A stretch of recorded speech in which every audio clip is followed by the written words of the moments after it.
Balai Pelayanan dan Perlindungan Pekerja Migran Indonesia atau BP3MI Aceh mengatakan berdasarkan penelusuran seorang pekerja migran, Muhammad Hanafiah, yang tertembak di perairan Tanjung Ru, Malaysia merupakan warga Aceh Timur. Saat ini pihak BP3MI Aceh sedang melakukan koordinasi dan terus memantau perkembangan oleh perwakilan Kementerian Luar Negeri Indonesia di Malaysia dan pihak terkait. Dari informasi yang kami dapat dari kepala desa dan pihak keluarga bahwa mereka menyatakan bahwa kebenaran bahwa Muhammad Hanafiah tersebut betul adalah warga atau keluarga mereka yang saat ini berada di Malaysia, bekerja di Malaysia. Terkait dengan itu, tindak lanjut yang dilakukan oleh tim kami BP3MI Aceh berkoordinasi dengan pimpinan pusat Kementerian Perlindungan Pekerja Migran Indonesia. Kemudian kami ditugaskan untuk melakukan penelusuran mencari informasi kepada perwakilan RI atau KBRI di Malaysia bahwa warga Indonesia tersebut masih berada di Malaysia, ya, dan upaya-upaya telah dilakukan. Tentunya secepat mungkin warga Aceh tersebut dapat dikembalikan ke tanah air. Ya, terkait 5 penembakan pekerja migran ini kita akan langsung bahasnya pemirsa dengan Yuda Nugraha, Dirjen PWNI Kemenlu. Selamat siang Pak Yuda, terima kasih atas waktunya bersama kami di Metro Siang. Pak, mungkin pertama-tama kami ingin mengetahui bagaimana kondisi dari para WNI yang tertembak tersebut, khususnya yang 4 orang masih luka-luka dan ada 1 orang juga ya Pak dari 4 orang tersebut yang kritis. Ya, selamat siang Mbak Maria. Dapat kami update bahwa KBRI Kuala Lumpur terus berkoordinasi dengan pihak PDRM, Polis Dirgantara Malaysia, dan juga dengan pihak rumah sakit. Informasi terakhir yang kita terima bahwa mereka, keempat WNI yang terkena luka tembakan ini telah mendapatkan perawatan.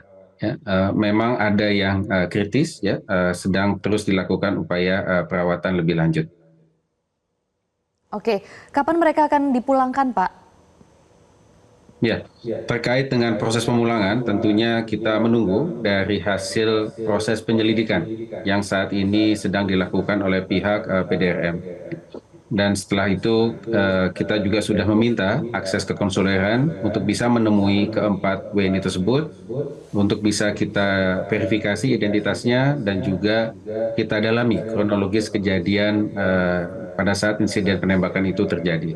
Nah, setelah itu kita akan memberikan pendampingan hukum kepada mereka jika mereka menjalani proses hukum yang ada di Malaysia. Oke, jadi sejauh ini Pak, kan dari pihak KBRI kemarin juga sudah sempat mengirim nota diplomatik begitu ya. Nah itu apa Pak isinya? Apakah memang untuk mengusut atau menyelidiki mengenai kasus penembakan ini atau bagaimana nanti langkah hukumnya? Ya, benar Mbak Maria bahwa KBRI Kuala Lumpur telah mengirimkan nota diplomatik kepada Kementerian Luar Negeri Malaysia.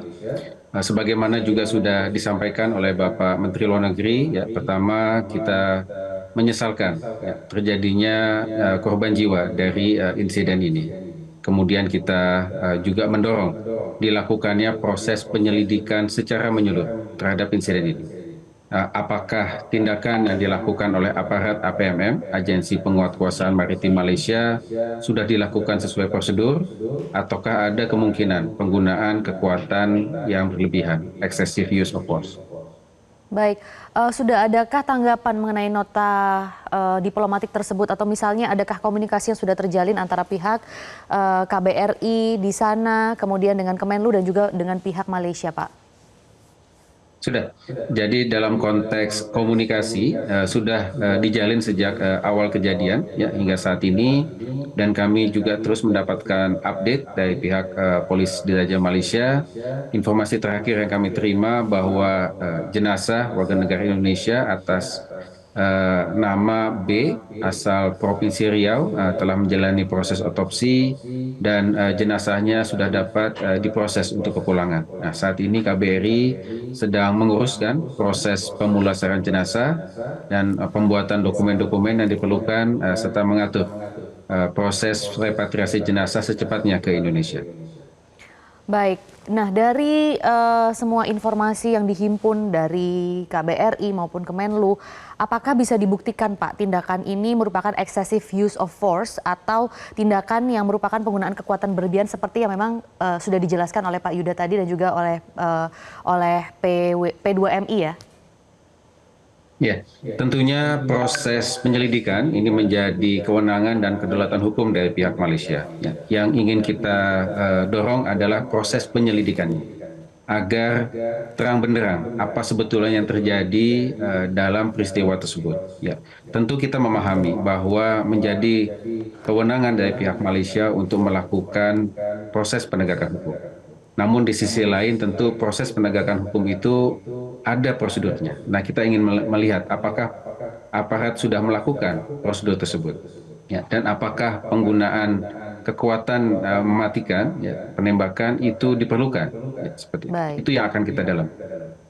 Baik, baik. Kembali lagi kita ingin tahu bagaimana kondisi para korban. Karena salah satu korban ini kritis ya Pak ya. Dan dikatakan katanya harus dioperasi. Nah apakah operasinya akan dilakukan di sana atau mungkin sudah dilakukan di sana atau bagaimana Pak?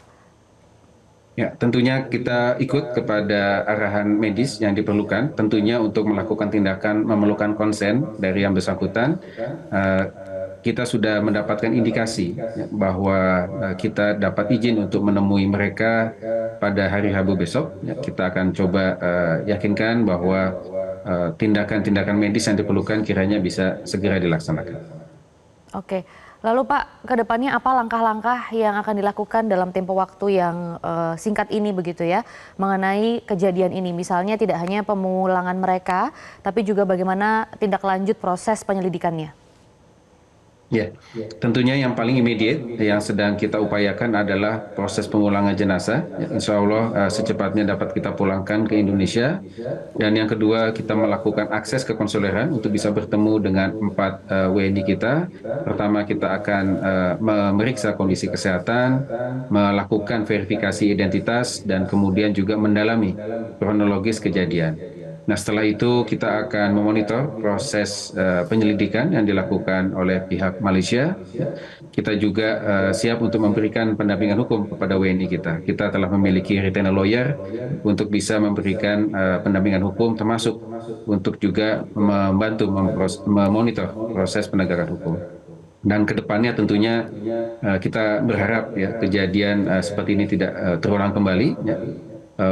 Di dua sisi tentunya dari pihak Malaysia tentunya kita mengharapkan prosedur penegakan hukum ya bisa tetap memperhatikan keselamatan warga negara kita, dan dari sisi kita tentunya kita juga mendorong ya, warga negara kita untuk bisa bekerja ke Malaysia melalui jalur yang legal ya, dan juga bisa mematuhi semua peraturan baik yang ada di Indonesia maupun yang ada di Malaysia.